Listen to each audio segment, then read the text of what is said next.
Ladies and gentlemen, good day and welcome to Skipper Limited Q4 FY24 earning conference call hosted by Ambit Capital. As a reminder, all participant lines will be in listen-only mode and there will be an opportunity for you to ask questions after the presentation concludes. Should you need assistance during the conference call, please signal an operator by pressing star then 0 on your touch-tone phone. Please note that this conference is being recorded. I now hand the conference over to Mr. Prakhar Porwal from Ambit Capital. Thank you and over to you, sir. Thank you. Hello everyone. Welcome to Skipper Limited 4Q FY24 earnings call. On the management side, today we have with us Mr. Sharan Bansal, Director of the company, Mr. Shiv Shankar Gupta, Chief Financial Officer, and Mr. Aditya Dujari, General Manager Finance and Investor Relations. Thank you and over to you, sir, for your opening remarks. Thank you, Prakhar. Good evening, everyone, and thank you for your continued interest in Skipper. Before we delve into our operational financial highlights, I would like to emphasize that any forward-looking statements made during the call should be viewed in light of the risks facing our industry and company. Now let's review some key operational financial highlights compared to previous year's quarter. I am delighted to report that Skipper achieved its best ever revenue quarter, reaching rupees 1153 crores compared to rupees 657 crores in the previous year's quarter, representing a remarkable growth of 76%. This exceptional performance was driven by strong results across our engineering and infrastructure segments, while maintaining a healthy operating EBITDA margin of 9.4%. Segmental revenue breakup reveals significant achievement. Engineering revenue reached an all-time high of rupees 701 crore, up by 41% from the previous year quarter, while polymer revenue stood at 103 crores and infrastructure segment revenue soared to rupees 349 crores, marking a remarkable growth of 3034%. Our quarter 4 engineering export sales reached rupees 198.7 crores, constituting 28% of overall engineering segment revenue, with year-to-date export sales totaling rupees 635.6 crores, contributing significantly to our revenue growth. In the infrastructure segment, we achieved our best ever quarterly revenue, fueled by robust execution in BSNL and other T&D projects. We anticipate this momentum to continue into the next quarter. Now moving on to our quarterly financial performance, reported consolidated EBITDA increased to rupees 108.6 crores, with operating margin standing at 9.4% for the quarter. Engineering segment EBITDA margin reached 11.6%, reflecting our focus on executing better quality contracts and expanding our international business. Going forward, we expect to maintain consistent margin performance in the engineering segment, supported by our strategic initiatives, while the polymer and infrastructure segments will continue to benefit from rationalizing fixed costs over a larger revenue base. Our management remains focused on bottom line improvement, with consolidated PBT increasing to rupees 47.6 crores and PAT reaching rupees 25.2 crores for the current quarter. Our 12-month annual period performance highlights were as follows. Revenue for FY24 surged to rupees 3,282 crores, exceeding our guidance of 25%, while maintaining margins at 9.7%. Engineering business segment revenue grew by a remarkable 46%, while polymer business revenue increased by 11%. Polymer sales volume witnessed a substantial increase, reaching approximately 32,000 tons compared to approximately 25,000 tons in the previous year period, registering a growth of 30%. Consolidated PBT and PAT saw significant improvements, with PBT reaching rupees 128.5 crores, and PAT reaching rupees 81.7 crores, reflecting a growth of 157% and 129% respectively compared to previous year period. Our commitment to financial discipline is evident, with finance costs as a percentage of sales improving to 4.7% compared to 5.2% in the previous year period, and net working capital cycle improving to 88 days against 131 days in March 23. Order book and inflow. During the quarter, company secured significant size domestic contracts from PGCIL and international T&D projects, contributing to a total inflow of 1,141 crores. Year to date, the company secured orders exceeding rupees 4,286 crores, marking the highest in company history for a given year. Our current order book stands at an all-time high of rupees 6,215 crores, well diversified across sectors and segments. With an order book to engineering and infra segment sales ratio of 2.2 times FY24 sales, we have revenue visibility for the next 2 to 3 years. The vibrant domestic T&D environment aligns with Skipper's commitment to leverage India's transmission sector growth. While the government focus on scaling renewable grid infrastructure and improving electrification, Skipper is poised to support this growth. Our diversification into telecom, railway electrification, water EPC, and drip irrigation further strengthens our revenue stream. The tender pipeline remains deep, with the current bidding pipeline at an all-time high of rupees 16,730 crores, reflecting strong opportunities in both domestic and international markets. We are in advanced stages of negotiation to secure sizable international and domestic contracts. In conclusion, Skipper Limited continues to deliver strong operational and financial performance, driven by our focus on execution excellence, strategic initiatives, and prudent financial management.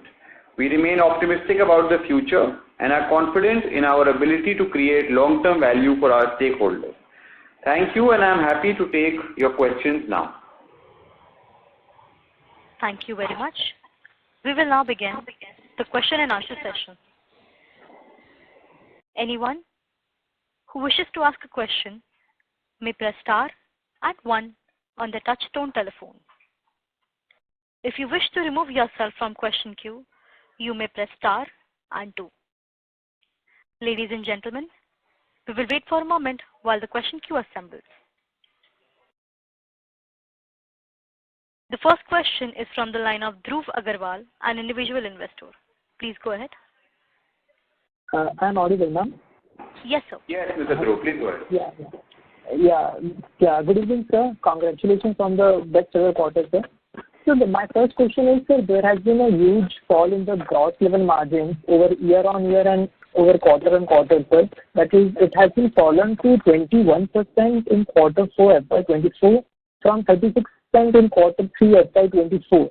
So can you please explain me the reasons for the same, sir? That is there any one-off items in the cost of goods sold or something else, sir? Actually, our margins our margins need to be seen on a 12-month basis, and we have delivered consistent EBITDA margins. Last year, for a 12-month period, our EBITDA was 9.7%, and it is the same 9.7% for this 12-month period also. The quarter-on-quarter margins can be misleading depending on the quality of the contract being executed. So honestly, on an annual basis, I believe we have delivered consistent EBITDA margins on a much higher revenue base. Sir, if I compare on the annualized basis, I'm just basically talking about this gross profit margin, sir, not just EBITDA margin. If I compare the 12 months also, sir, it has been fallen from 36% to 24%, sir. So what was the reason, sir? I'm not very sure where you are getting this number of 36 and 24, sir. Sir, if I deduct cost of goods sold from the sales, sir, then we will get the gross profit, sir. So that's what the calculation I'm basically... That's not a correct measure to see the company's performance, sir, because the cost of goods sold may be varying because of various factors. It may be due to project sales, and also we have to look at the labor, stores and other project expenses. So that is not the correct measure to see the gross profit of the company. So sir, what was the reason in this quarter, sir? Can you please highlight? What was the, sorry, once again? What was the reason for the increase in cost of goods sold, sir, in this quarter, sir, particularly? Particularly cost of goods sold, look, like I said, you have to look at both the amounts together, which is cost of material consumed, the change in inventory of finished goods, and as well as the labor, stores and other project expenses. So if you look at all three of them combined, previous year average was about 72%, this year is about 76%. But then maybe maybe it is getting compensated on the other expense side, where the other expenses were 14.1% previously on the previous year, and it is about 10% in this year. So which is why the EBITDA margins are the correct margins to see, and more so the PBT margin for really seeing what the actual profitability of the company is. Okay, fair enough. Sir, the net working capital days has been brought down to 88 days from 131 days. So can we expect going forward this kind of working capital days to remain on this level only, sir? Between a net working capital of 90 to 100 days, we believe that this is should be consistently maintained, and obviously the effort will be to improve upon that. Okay. So, sir, there has been increase in the long-term borrowing. Is it for the purpose of this capital expansion, the capacity expansion that you are doing? Is my understanding correct, sir? And further, we will not be requiring any further borrowing for the said capacity expansion? No, there will company will take a combination of company will use a combination of internal accruals and further long-term borrowing to fund our capex plans. The previous long-term debt which has been taken has been towards debottlenecking and optimization capex. For this year capex, we have not yet planned about how much debt to raise. Okay. So sir, by what time do you expect this capacity to live in, and after that, what kind of orders the company will be able to capture, and what would be the peak revenue post this expansion, sir? Can you please highlight on that, sir? In terms of revenue, as I said, as we mentioned in the investor presentation, that even on the enhanced, earlier in the beginning of the year, we had guided for a 25% CAGR growth. However, this year we have delivered close to about a 66% against our guidance of 25%. Now, even on this enhanced revenue base of approximately 3,300 crores, we are maintaining our revenue guidance or revenue growth guidance of 25% for the next 2 years at least. So, in terms of capacity, currently we are at about 3 lakh tons of capacity, and with this year the capex that we will do, we will end the year with a capacity of 3,75,000 tons. So sir, it will be live by Q2 or Q3, sir? Some part of it will come alive by quarter, maybe towards end of Q3 or Q4, and the full capacity will be available from next year onwards. Okay, by FY2026 we can expect to fully go on. Yes, but also looking at the opportunity, we are looking at further capacity expansion next year also. Okay, seeing the demand outlook, right, sir. So, just on the question on that, sir, as I can see in the presentation that you have mentioned the order bidding pipeline. In the order bidding pipeline, there has been almost 65% bidding from exports. So, going forward, do you see a huge opportunity in the export only, or like you can see from the domestic as well? As you can see, the government has been spending lots on the infrastructure space. So what would be your focus area, sir? Whether it would be on domestic markets or it would be on the international front, sir? Yeah, it's a good question.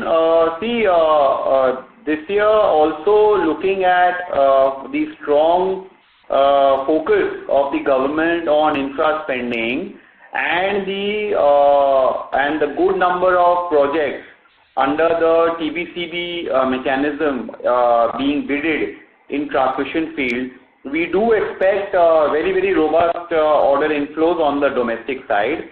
However, the domestic pipeline looks shorter because the domestic tenders tend to be more short term and they get decided faster. But international projects, they have a long lead time, from bidding to finalization, which is why the international pipeline always appears a little larger. Our focus continues to be on both areas, domestic and international. But yes, we do expect that majority of the orders this year also will be coming from domestic. But sir, as you can see, the measure of the bidding pipeline is from the. I request you to return to the question queue for follow-up questions. Just on this same question, Odhiman, just last in this question. So, sir, as you can see, there has been almost 65% of the bidding pipeline from export. So we can expect, like, going forward, there will be an order inflow from the export orders, and we would be executing the export orders more than the domestic orders. So is that correct, or like is there something else as well, sir? No, I would, like I said, the international order bidding pipeline always appears larger because the time for finalization is longer. Domestic tend to get finalized faster, which is why the pipeline appears smaller. However, we do expect that over the overall order inflow of this year, we expect close to about a 75-25 mix, where 75% will come from domestic and 25% of the orders will come from exports. Okay. We'll join back the queue, sir. Thank you so much, sir. Thank you. Thank you. Next question is from the line of Deepak Purswani from Swan Investments. Please go ahead. Yeah. Good evening, sir, and congratulations for pretty strong execution during this quarter and for the year. So firstly, in terms of the BSNL orders, how much was the revenue booked during FY24 year as a whole, and how should we see trajectory going ahead in FY25? For BSNL order, we have executed close to about 1,000 crores in this financial year that just ended. And in the coming year, we expect a revenue of close to about 700 crores from BSNL projects. Okay. And secondly, sir, in terms of the engineering, in terms of the overall guidance, since we have mentioned we would be looking out for the CAGR of 25% over the next 2 years, could you please break up in terms of the segment-wise, especially in the engineering product, where I think from the capacity point of view, we are running at a high capacity level. What is the CAGR we are looking at out? And also, second is the polymer business. If you can throw some light on this business as well, because year as a whole, our growth has been 11%, and in Q4, actually it has come down by 30%. So if you can throw some light on both of these segments, that would be really helpful. I don't have the guidance segment-wise readily available with me. We may share that at a later time with you. Aditya Dujari, if you can get in touch with, he would be able to share that with you. And in terms of capacity utilization, we are still at about roughly a 70% capacity utilization. So there is some opportunity to drive more revenue from the existing capacity in the current financial year itself. And towards the end of the year, we should be getting the benefit of our enhanced capacity, which we are now going to be taking up the capex for. Okay. And sir, in terms of the margin as a whole from the FY25 perspective, how should we look on the consolidated level margin? Should we expect margin to expand from here at the current level, or it will remain at the current similar level to the FY24? Go 10% plus in the current financial year. However, any margin between 9.5% to 10%, we are quite comfortable as a company, and we believe that more and more that PBT margin will be driven better because of the higher revenue base, leading to lower finance costs and depreciation costs. Okay. So, sir, actually, coming to the interest expenses, how should we look from the FY25 perspective? Because this year, I think, especially in the second half, interest expenses seems to be little on the higher side.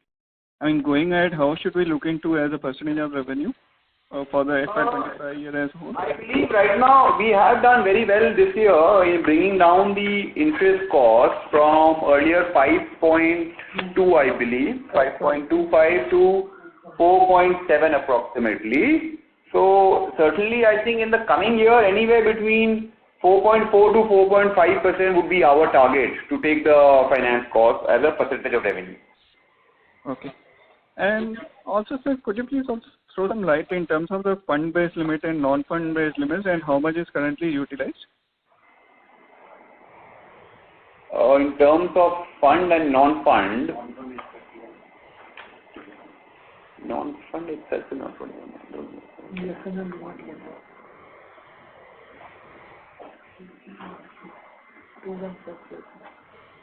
About 2,100 crores is fund, non-fund. Non-fund. About non-fund limit is about 2,155 and fund base is about 525.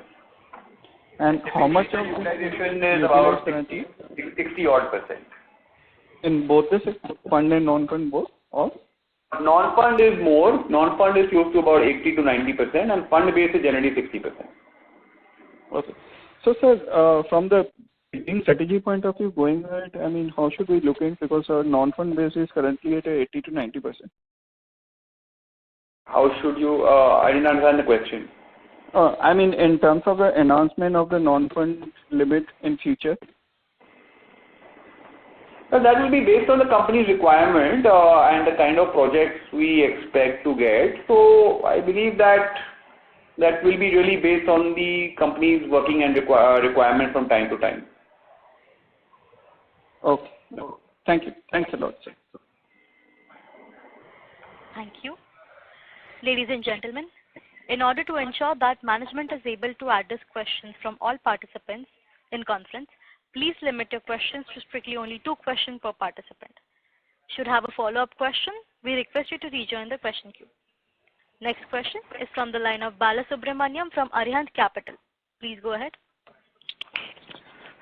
Good evening, sir. Thank you so much for taking my questions. Sir, one of tower infra provider have surpassed more than around 2 lakh towers, and we have seen strongest tower additions based on increase in 5G rollouts and rural expansions. And what's your thought process on the telecom side for tower additions and what kind of demand you are experiencing? Yes, on the telecom side, certainly telecom makes up close to about 30% of our overall order book, and we are seeing quite a lot of vibrancy in this sector. We believe that operators which were not so active earlier, for example BSNL and Vodafone, both will be quite active in the coming years. Because their network expansion has probably been, they haven't invested so much in their network over the last 4 or 5 years compared to other operators like Jio and Airtel. So certainly there is a good opportunity. Vodafone FPO success is also a big positive for the sector. So I believe that with the upcoming expansion of both BSNL and Vodafone, as well as the ongoing expansion of Jio, we should look at a good demand growth in the telecom tower space. Okay. So out of 6,215 crore order book, what would be that breakup in terms of engineering and other breakups, like polymer infra and engineering breakup? No, so we don't have any order book on the polymer side because that is sold through our retail network. And in terms of the overall order book breakup, we have just a minute. 13%. Oh, sorry. Export is 13%, and total domestic is 87%, out of which T&D is 53%, and non-T&D is about 34%. Got it, sir. Thank you. Thank you. Next question is from the line of Darshil Zaveri from Crown Capital. Please go ahead. Hello, good evening, sir. Hope I'm audible. Yes, you are. Yeah, hi. So a lot of my questions have been answered. So just wanted to ask, sir, with our order book of like around 6,200 crores, what would be our execution timeline for that, sir? Normally, the execution timeline is between 2 to 2.5 years. Okay, sir. And so we have a great pipeline for us. So what kind of like win rate are we seeing for that, sir? See, it differs from market to market. As the bidding pipeline is growing, the win rate is also changing quite frequently. Very hard to put a win rate. In certain markets, I can tell you our win rate is 50% plus, and in certain markets it is as low as 10 to 15% also. So on a blended basis, I think roughly we can assume that we do enjoy a 25 to 30% win rate among the bidding pipeline, but that's a very broad generalization. It really differs from market to market. Oh, okay, sir. So why I was asking this question is basically you've given our 25% growth rate target, but with our order inflow and pipeline, it can be is it a fair assessment that we can again outperform our stated guidance, because that's the way it's looking with all the macro factors also, sir? Yes, it will certainly be our target to outperform our given guidance. Oh, perfect, sir. And so just like with the rates of our margins, we think on the bottom line we expect a better rate. So could we just think of our EBITDA as a gross margin, and everything else that flows down, PBT will be we'll be able to get maybe in FY26 a very higher profit margin totally because after our capex, or how would that work out?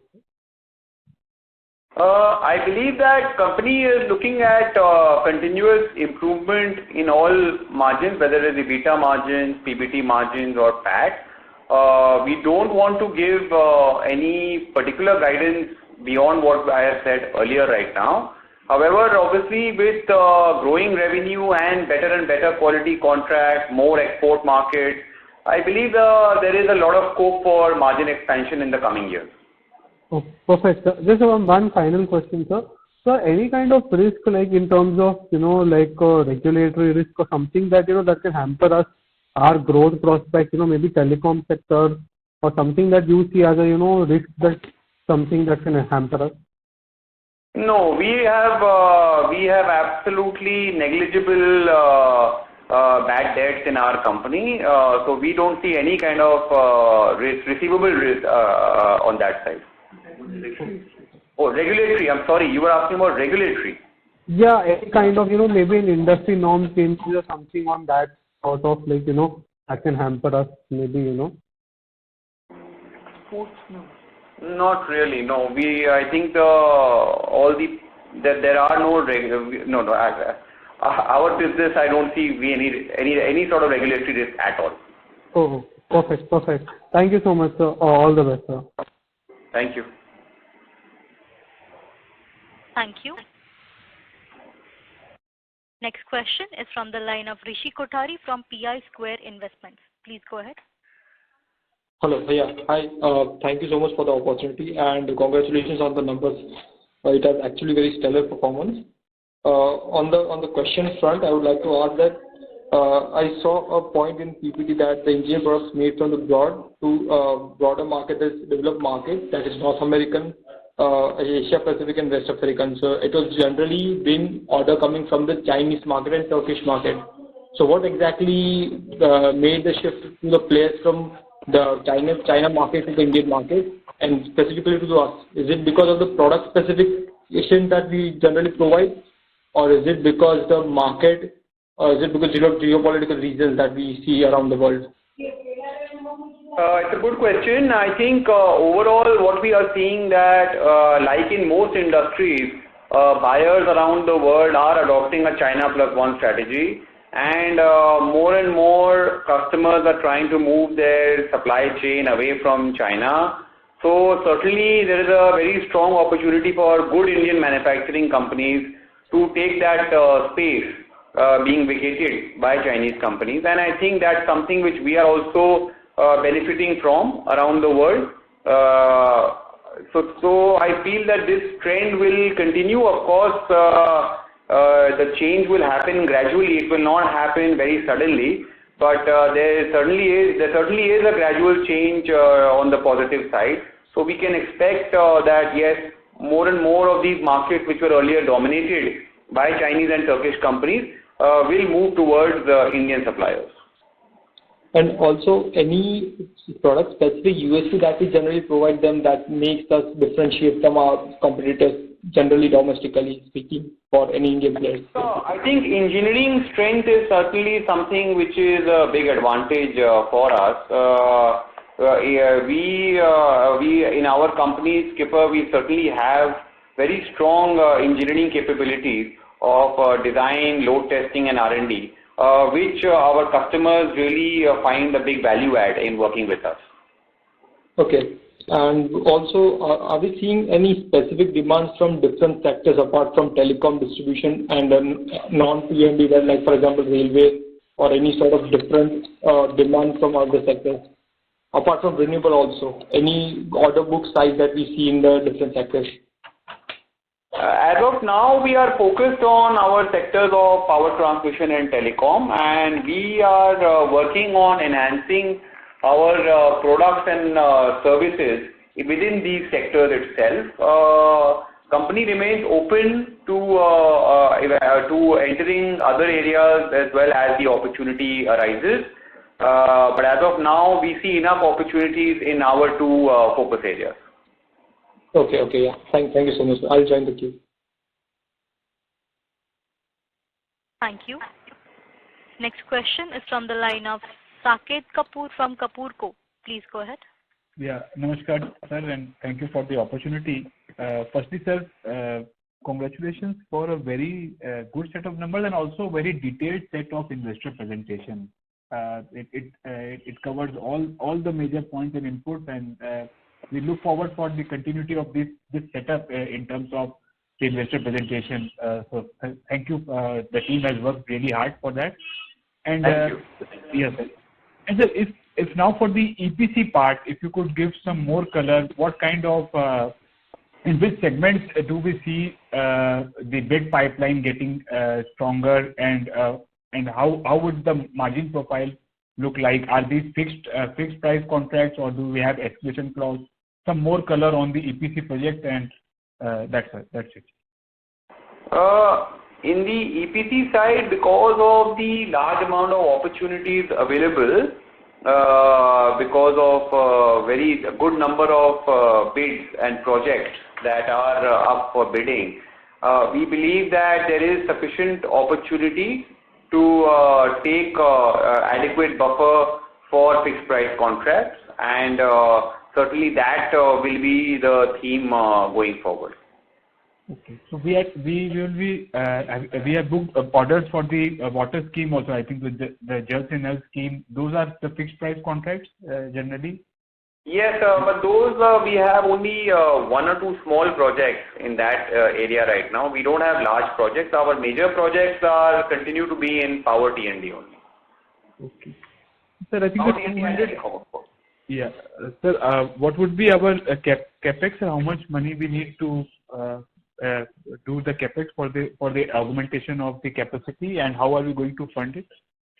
This year we are expecting a capex of approximately 200 crores, and it will be funded through a mix of internal accruals and long-term debt. Okay, and sir, our cost of fund currently, what is the blended cost of funds? It's a blended basis. It's approximately 9%. Okay, sir. And what steps are we taking to lower this in the interest rate part? I think so. We are in a high interest rate scenario, and we are also pursuing capex in order to take advantage of the growth the growth in the system. So, how are we going to manage the the impact of higher interest rates on the finance cost? Because the absolute number and Yeah, please. Yeah. I think it's a good question. So I think as you would have seen that finance cost has come down from earlier 5% plus to now 4.6, 4.7%. We see further opportunity for this to reduce as our company's performance gets better. You would have also seen that our net working capital days has gone down. Our inventory cycle has improved significantly this year. So I think operational efficiency will play a certain role in lowering our finance cost, and also as the company's performance improves, we are certainly quite hopeful of credit rating upgrade from the credit rating agencies in the coming months. So that will certainly also have a positive impact on the reduction of finance costs. Sir, last point is on, as you have mentioned that our focus is on the tower and the telecom segment in terms of the core business vertical. So in terms of BharatNet rollout, does that also envisage the creation of the tower part, or is it only the laying of the OFC that generally will be in the first phase? What would be the benefit for BharatNet? You are right. BharatNet is largely linked to cabling and OFC only. There is not much opportunity for towers there. However, as I was telling the previous gentleman, that there is certainly a lot of opportunity in new telecom tower rollouts, as we see with the revival of Vodafone India and also BSNL. Okay, so that will be leading to the replacement one or the new ones to improve the connectivity? New towers. Okay, and what kind of capex can we envisage going ahead? I have been hearing numbers of anything between 1 lakh to 2 lakh towers each for BSNL and Vodafone, but I don't have confirmed information. Right, sir. So thank you very much for all the detailed answer, and once again congratulations to the team, sir. Thank you. Thank you. Thank you. Next question is from the line of Pratik Bhandari from Art Ventures. Please go ahead. Yeah, hi sir. Good afternoon. Good afternoon. Yeah. So just wanted to understand as to what would be the tower testing, in terms of a business size, and how much of it would be in-house and third party? Our tower testing as a business size actually is not a separate vertical. That is not a separate profit center that we track. The revenue. Our tower testing and R&D capabilities basically go towards our overall engineering revenue, and we do not do any testing outside. 100% of the testing requirement is being taken care by in-house test bed only. No sir, I wanted to understand the business size of tower testing. That was my question. And how much of it would be in-house and third party? You're asking about the requirement of... As a business size, how do you see the tower testing as a business? What would be the scale, quantum? It's about 40 to 50 crores. 40 to 50 crores? Yes. And how much of it would be in-house and third party? It's 100% in-house. 100% in-house. Okay, thanks a lot.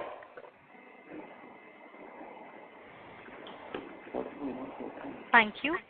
Next question is from the line of Ashish Ajit Golecha from Growth Sphere Ventures LLP. Please go ahead. Yeah, congratulations sir for fabulous numbers. So my two questions were, first question was, how the transmission business pipeline looks like for the developed markets, considering US and also with respect to Middle East countries where our focus has been, as you mentioned in the last con call. And the second question is, with respect to PVC pipes business, are we in future basically working towards double-digit margins? And what would be the impact of high metal costs, sir? Okay, so I have three questions. The first one is about T&D markets globally. So, recently there was an interesting statement by Mr. Sultan Al Jaber, who is the president of COP28, and he had given an indication that by 2030 itself, the investments in either outdated or non-existent transmission grade will need to be about $6 trillion globally. So that is just till 2030, and we expect that this investment cycle will continue till at least 2045 before the world moves towards significant addition in renewable generation. So I see that definitely from the present global investment of about $250 billion odd, first it will move to about 500 billion and maybe eventually to $1 trillion annually also. So that is the T&D opportunity globally. In terms of PVC margins, we believe that our volumes have grown quite significantly this year by about 30% odd. It has not translated fully to value growth because of the fall in commodity prices.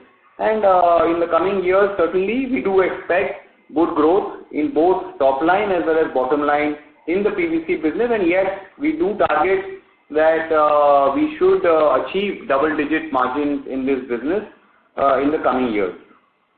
In terms of the high metal cost, we believe that commodity prices have been stable for the last 1 or 2 years, and looking at the global scenario, we do not expect much changes in the global metal prices. We expect them to be largely stable. Thank you so much, sir. Thanks, sir. Sure. Thank you. Next question is from the line of Dwij Patel from Fintrust Capital. Please go ahead. So actually my question has been answered, but a great set of numbers. Thanks for the presentation, sir. Thank you. Thank you so much. Thank you. Next question is from the line of Vignesh Iyer from Sequent Investments. Please go ahead. Hello. Am I audible? Yes, you are. Thank you for the opportunity, sir, and congratulations on great set of number. My question is, could you throw some color on your bid book when it comes to what is the proportion between the T&D, non-T&D, or if there is a sector concentration, like most of the bid book is from the telecom, anything like this? If you could just share some numbers on from your side. Our bidding pipeline largely constitutes of T&D opportunities only. In telecom, the bidding tends to be for very short term or tends to be for more, rate contract based orders. So we don't really carry a large order book. We don't really carry a large bidding pipeline in the telecom segment, except for BSNL type contracts. And sorry, your second question was? Yeah, that only. I mean, I just wanted to understand if something like, let's say, BSNL has decided to put up X number of towers, and that is quite large considering they have not done much in the past few years. So what would that order bid book, what would that telecom order set reflect in your bid book? Would it be around 20-30% of the total bid book that you have today in domestic? So in telecom, our total bid book for non-T&D would be less than 10%. Okay. 90% of our be for T&D only. Okay. All right. Got it. Also, sir, if I could understand on the tax rate side of it, we are around 33-34%. If I'm not wrong, it is due to impact of the MAT credit. Are we moving towards a 25% tax rate from next year, or would it be on the similar lines only? Yes, we are going to move from the new financial year. We are moving to the lower tax rate. Okay, all right. Got it. That's all from my side. Thank you. Thank you. Thank you. Next question is from the line of Prathamesh Saluke from PL Capital. Please go ahead. Hello, am I audible? Yes, you are. Thank you so much for taking my question. So my question is in the telecom segment.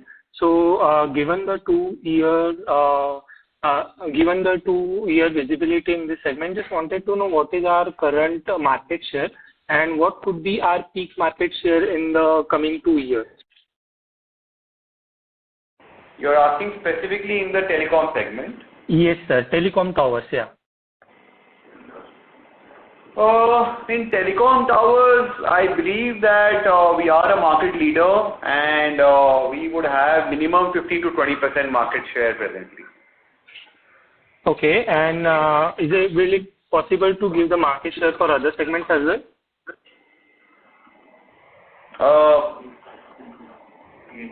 In T&D also in India, you can expect a similar, about a 15% market share. Okay, and PVC polymer piping? So that is much smaller. We would be not more than 1 or 2% perhaps. Okay, got it. Yeah. Thank you so much, sir. Thank you for taking my question and congratulations on the call. Thank you. Yeah. Thank you. Next question is from the line of Gunjan Kabra from Niveshaay. Please go ahead. Hi, congratulations. Hello. Yes, ma'am, please continue. Yeah, hi, congratulations for the good set of numbers. First question is that you just mentioned that so your order win rate is in certain regions is around 50%, whereas in certain regions it's pretty less. So what are the industry dynamics that actually determine our order win percentage? Why in certain regions it's high, in certain regions it's low? If you can explain how the bidding tender works, and secondly, in that only wanted to understand how many typically how many players are there when we actually bid for some orders. So how many players are there in the when we are bidding it? Right. So as I was mentioning, there's no set ratio of the winnability because it really depends on market to market, and within the same market also, certain projects could see a higher participation from bidders. Like for example, in the TVCB projects, in the high voltage category, we typically see competition from 5 or 6 other serious players in India. So, when we are talking about global markets where we are, bidding as a tower supplier, there we see competition from about, again, similar number, about 5 or 6 players. So, the win ratio, it can really vary, as I answered earlier, between 15% to 50%, and there's no real set formula. It will be a combination of the competition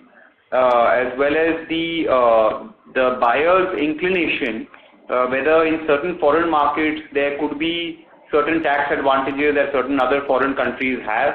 It could be, or maybe about product approvals, etc., and just maybe about the engineering and design testing also. Maybe the other bidders would have participated in the engineering activities for previous projects. So it really is a combination of various factors, ma'am. So it is not just the cost measure that determines, because I think if we are vertically integrated and we have certain cost advantages, or we don't have any advantages as such. Well, we do certainly have cost advantages. Skipper is the most integrated T&D player in the world because we are the only company to have full end-to-end integration for transmission towers and poles. We certainly have cost advantages, but then cost may not be the only criteria for decision making in a lot of markets. Okay.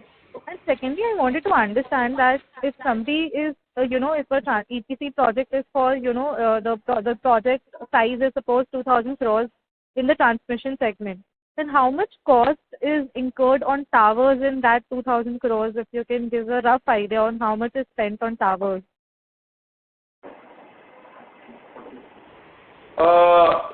In a typical transmission line project, about 30% is transmission towers, and about 30 to 35% would be conductors, and the rest is other bought out and services. Okay. And in the substation? I would not have the exact breakup of substations, ma'am. We are not a very large player in the substation field. We do substation projects, but those are smaller in nature. Okay. Got it. Thank you so much and good luck. Thank you. Thank you. Next question is from the line of Vignesh Iyer from Sequent Investments. Please go ahead. Thank you for the opportunity again. My question is more on the balance sheet side. I see we are carrying a big inventory of almost 1,200 crores in the balance sheet, which is amongst probably the highest in recent years. So what I just want to understand is there any spillover from the execution of Q4 that is resulting in such a big inventory, or is it a general norm of carrying, or is this the average inventory size that we will be carrying considering the 30%, 25% growth we have in mind? Yeah, so on a top line of about 3,300 crores, an inventory of 1,200 crores is really not excessive. And if you look at the inventory number of days, in the previous financial year, we were at 170 inventory days, but this year we have brought it down to 135. So there has been improvement. There is further opportunity with optimization in working capital to bring the inventory number of days further, and we look forward to that in the coming years. Okay, right. Yeah, got it. That's all from us. Thank you. Thank you. Next question is from the line of Ankit Babel from Shubhkam Ventures. Please go ahead. Yes, I just wanted to confirm on the interest cost part. You mentioned that you are targeting some 4.5% interest cost as a percentage of sales. So once you do a 5,000 crore revenue, maybe in a couple of years, your interest cost would be in the range of somewhere around 220 crores. So would the interest cost be that high once you do a 5,200 crores of revenue, maybe in FY26? 4 to 4.5 just for this financial year. In the next year, by the time we hit 5,000 crores, certainly as a percentage, it could be lower. How much could it be? Because, it's a substantial portion of your expenditure. And, because the major improvement which you are expecting in your PBT margins is because of interest cost improvement. So could you just... No, so EBITDA growth will certainly also be a part of our bottom line improvement. And finance cost, we will see improvement, as I was mentioning earlier, firstly because of higher revenue, secondly because of better working capital optimization, and thirdly because of better external credit rating due to better performance. So I'd say all of those will lead to improvement in finance cost as a percentage of sales. I don't have ready guidance right now what it could be possibly in the next financial year. Currently, for the current financial year, you may expect anywhere between 4 to 4.5%. Okay, and at 5,000 crore revenue, what could be your EBITDA margins? What you are targeting for the company as a whole, including the polymer and the EPC and the tower business?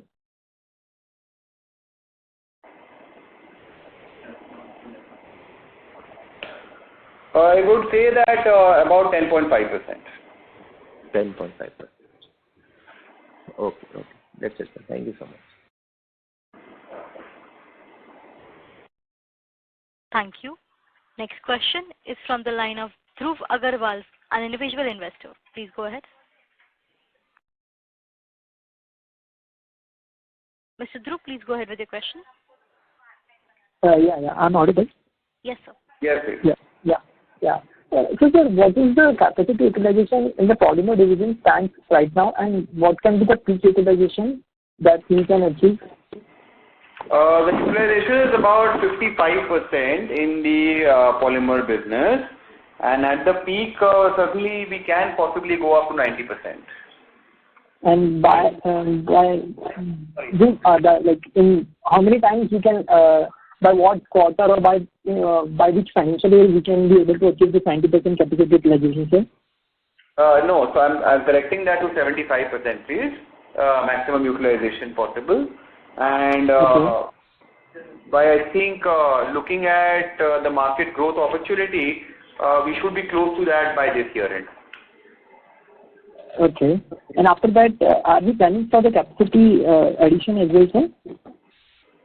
Yes. If we are able to achieve close to about 75% utilization, we will be targeting a capacity growth in that division also. Okay, right.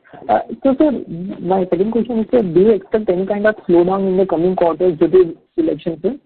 Whether in the order execution or in the order inflow, sir?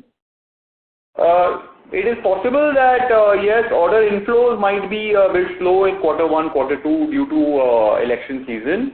But that would definitely be temporary because the bidding pipeline continues to remain very, very robust.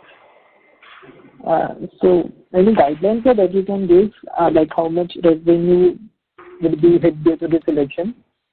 No, it's very difficult for me to put a number on that. Overall, in the year, we are quite bullish on a very good order inflow, and I'd like to maintain that. Only how much quarter 1, quarter 2 is going to be affected, I don't want to really put a number on that.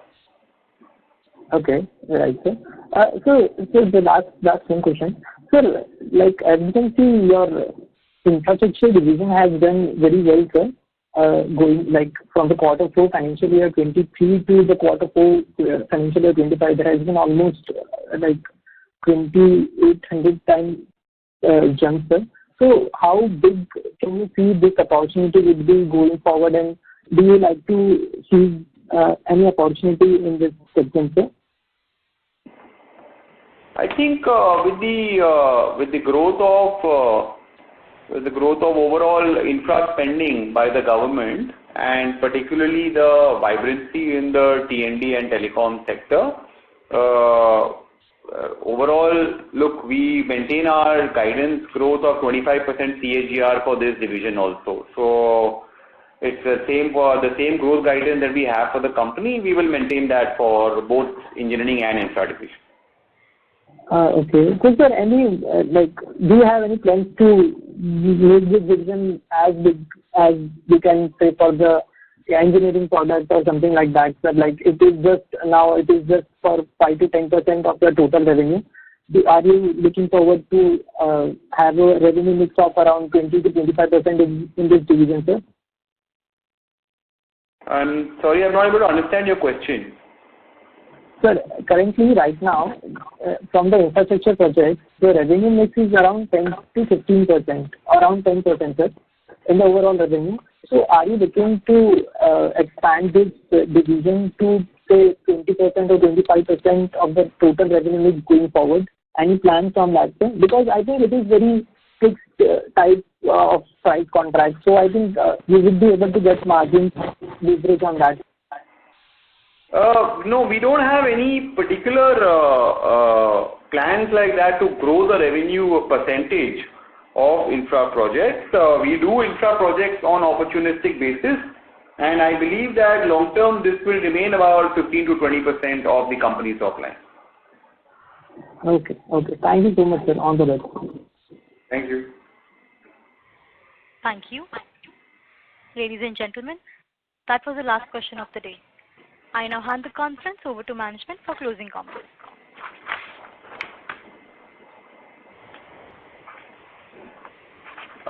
Yes. Thank you, everyone. We anticipate revenue growth in excess of 25% CAGR for the next 2 financial years, driven by pending engineering contracts and strong performance in the polymer segment. Our focus will remain on improving bottom line profitability, stabilizing operating cash flows, and reducing debt to enhance the company's margin profile and strengthen its balance sheet position and capital return ratio. Skipper's commitment to sustainable business practices will continue to contribute meaningfully to national and global infrastructure goals. We appreciate your continued support and look forward to delivering value to our stakeholders. Thank you. Thank you. On behalf of Ambit Capital, that concludes this conference. Thank you for joining us, and you may now disconnect your lines.